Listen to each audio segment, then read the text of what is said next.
Okay.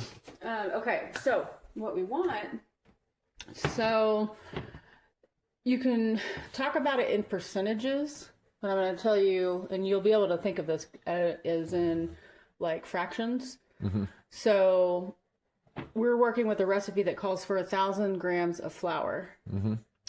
They do different percentages of hydration. Mm-hmm. And the recipe I use calls for about a 70% hydration. Okay. Which means what? If I have 1,000 grams of flour and I want 70% hydration, how many grams of liquid would I use? 700? Yeah. Yeah. Exactly. So it's super duper simple to. That's one of the reasons I like this recipe is because it's just fucking straightforward. Okay. I could just divide everything in half and make one loaf probably, but I just usually make more and give it away to the kids. So you give it 700 more grams of water. So we're going to do the starter, which I usually do about 300, but you could do 200, 300, what the fuck ever. Awesome. And I'm going to do, so this is going to be our jalapeno. So this is where we'll have to keep shit straight. Yeah, so these two right here are going to have flavor in their clear bowls. So that, in my mind, that's how I organize myself. Okay. Anyways. Well, that's good.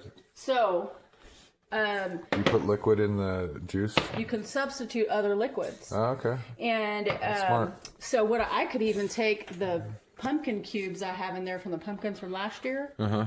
And I could thaw them out and use them as part of my liquid. If you needed pumpkin bread, right? If I was making something, okay. I could do it in a freaking spice bread. That makes a lot of sense. Anyway, so you can use applesauce, whatever. Sometimes you have to just, it's not exactly 700. Okay. Anyway, so my goal is about 700.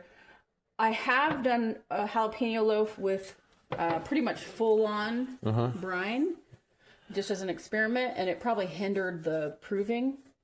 And so I don't use full-on brine anymore. But rather than waste the brine and throw it out, I replace maybe up to about half of the water. Okay, so half and half. I get you. So we're going to do, or whatever I have here. It doesn't really matter. I've got these two that I've got jalapenos. So you had about 350. I actually have more because I have juice here. Okay. So I try to dry these out a little bit before I put them in. And so they're going to sit and just keep drying because I'm not putting these in either until we put our salt in. Okay. This is not, you don't have to. I could throw it all in the bowl now. All right. It doesn't really matter.